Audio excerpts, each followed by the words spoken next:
Économie, lutte contre la corruption. La RDC opte pour la bancarisation des frais de justice. Afin de lutter contre la corruption, la République démocratique du Congo fait un nouveau pas en lançant la bancarisation des frais de justice. Ce sont près de 240 actes générateurs de recettes pour l'État qui sont touchés par cette procédure impliquant des amendes judiciaires, les cautions pour libération conditionnelle et l'authentification des actes. Ces fonds qui font l'objet de détournements parfois seront désormais transférés directement à la banque, assurant ainsi une meilleure traçabilité.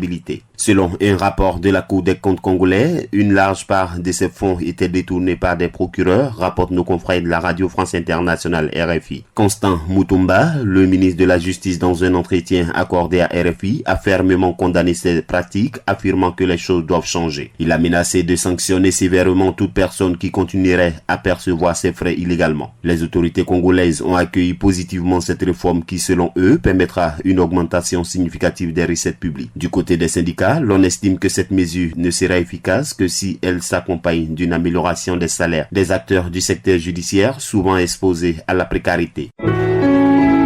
APRA, Agence Presse, Radio et Audio.